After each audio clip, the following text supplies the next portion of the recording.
दोस्तों, राजस्थान में घटित एक ऐसी घटना जिसे सुनकर आपके पैरों तले जमीन खिसक जाएगी। दोस्तों, हमने नाग नागिन के कई किस्से कहानियां सुन रखे हैं, बड़े बुजुर्गों से भी सुना होगा कि जिसमें नागमणि का जिक्र तो जरूर होता है। दरअसल दोस्तों, नागमणि एक इच्छाधारी नाग नागिन के लिए बहुत ही महत्वपूर्ण है, क्योंकि इस नागमणि की सहायता से उन्हें कई शक्तियाँ प्राप्त होती है, जिससे वो किसी का भी रूप धारण कर सकते हैं, कोई भी भारी वस्तु उठा सकते हैं और किसी की भी जान ले सकते हैं। ऐसे में दोस्तों, जरा सोचिए कि इस नागमणि में कितनी शक्तियां होंगी, और अगर ये किसी इंसान के हाथ में लग जाए तो वो इंसान बहुत ही शक्तिशाली हो जाता है, जिससे वो जो चाहे वो कर सकता है। लेकिन दोस्तों, नागमणि कोई साधारण इंसान हासिल नहीं कर सकता। ये केवल इच्छाधारी नाग नागिन को कठिन तपस्या के बाद महादेव से प्राप्त होती है, क्योंकि नाग नागिन महादेव शिव को ही अपना आराध्य मानते हैं और उनकी हजारों वर्षों की कठिन तपस्या से भगवान शिव खुश होकर उन्हें नागमणि देते हैं, जिन्हें इच्छाधारी नाग नागिन को संभाल कर रखना होता है। लेकिन दोस्तों, अगर कोई नागमणि चालाकी से चुरा ले तो उस व्यक्ति के साथ क्या होगा, आइए जानते हैं आज की इस वीडियो में। क्योंकि दोस्तों, तब क्या हुआ होगा जब एक इच्छाधारी नागिन ने दिया एक बच्चे को जन्म, और व्यक्ति की एक गलती के कारण इच्छाधारी नागिन ने जो उसके साथ किया उसे सुनकर लोगों के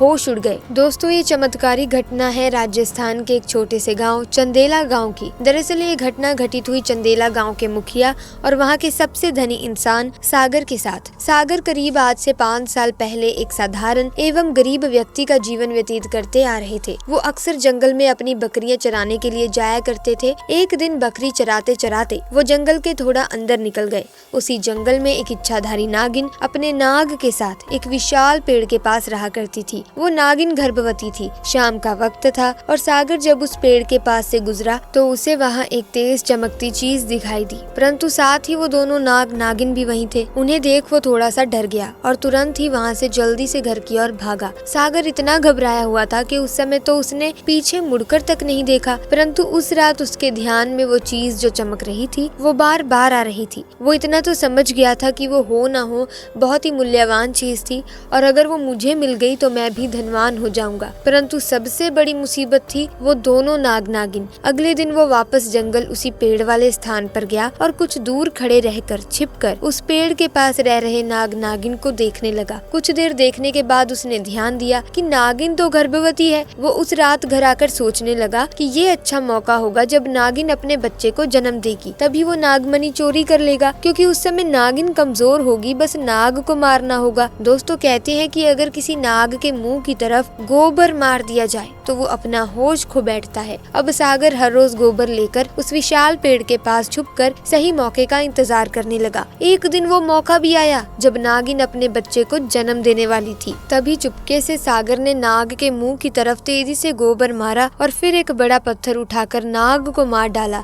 फिर उसने नागिन और उसके बच्चे को भी मार डाला और उस मणि को उठाकर जल्दी से घर की तरफ निकल पड़ा। परंतु उधर नागिन किसी तरह से बच गई थी और बस बेहोश पड़ी थी। जब नागिन को होश आया और उसने अपने बच्चे और पति को मरा देखा तो उसके दुख दर्द का ठिकाना नहीं रहा। वो उस समय गुस्से से पागल हुए जा रही थी और उसने सागर से बदला लेने की ठानी, परंतु मणि चली जाने के कारण वो अपनी शक्तियों का प्रयोग नहीं कर सकती थी। परंतु अभी भी वो अपना रूप तो बदल ही सकती थी। इधर सागर को जैसे ही मणि मिली उसका पूरा जीवन ही परिवर्तित हो गया। उसकी फसल इस बार काफी अच्छी हुई और काफी महंगे भाव में भी बिकी। उसकी तो जैसे मानो लॉटरी लग गई हो, क्योंकि जो भी वो धंधा कर रहा था उसे हर जगह से लाभ मिल रहा था। और सागर को पता था कि ये सब उस चमत्कारी नागमणि का ही कमाल है। गांव में हर जगह उसका नाम था। सागर के उस रुतबे को देखकर एक अच्छा रिश्ता सागर के लिए उसके पास ही के गांव से आया और रोशनी नाम की एक सुंदर स्त्री से उसका विवाह संपन्न हुआ। रोशनी अपने पति सागर को बहुत प्यार करती थी, बहुत इज्जत देती थी। दोनों एक दूसरे का कदम कदम पर साथ निभाते। उनकी जोड़ी गाँव में मिसाल बन चुकी थी। उधर नागिन भी एक पुरुष का रूप धारण कर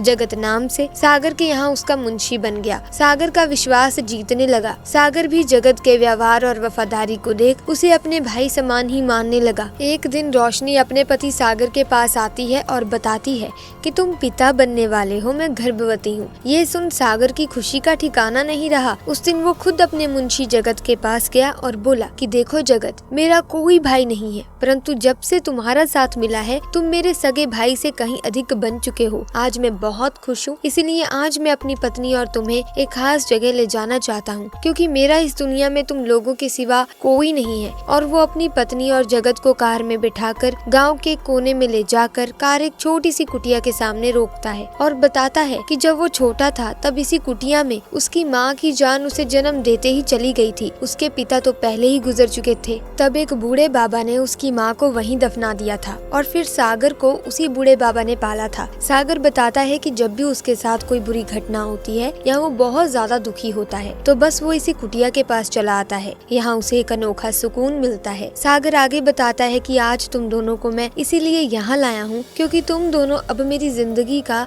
एक अहम हिस्सा बन चुके हो। दोस्तों ये सुन सभी की आंखों में पानी भर आता है। कुछ देर रुकने के बाद जब वे वापस पहाड़ी से होते हुए घर को जाते हैं तो अचानक उनकी गाड़ी पहाड़ी पर एक बड़े पत्थर से टकराती है और गाड़ी को जोर का झटका लगता है, जिसके कारण सागर तो कार में ही फंसा रहता है परंतु उसकी पत्नी रोशनी पहाड़ से नीचे गिर एक पेड़ पर अटक जाती है और उस पेड़ के ठीक नीचे बहुत ही गहरी खाई। दोस्तों वो खाई इतनी गहरी थी कि अगर कोई इंसान उस खाई में गिर जाए तो उसका बच पाना लगभग नामुमकिन था। दोस्तों वो रात भी कार्तिक पूर्णिमा की ही थी। जगत अपनी शक्तियाँ पाकर पुनः नागिन रूप धारण कर लेता है। सागर जगत को देखकर चौंक जाता है क्योंकि जगत अब नागिन में पुनः बदल गया था। वो नागिन सागर को बताती है कि कैसे ठीक इसी तरह वो भी स्थिति में फंसी थी जब सागर ने उसका पूरा घर संसार लूट लिया था उसके पति और बच्चे को मारकर, और आज मेरे पास बदला लेने का एक अच्छा मौका है। सागर घायल गाड़ी में फंसा हुआ था और वो रोकर नागिन को बोलता है कि भले मेरी जान ले ले परंतु मेरी पत्नी गर्भवती है, उसे छोड़ दे।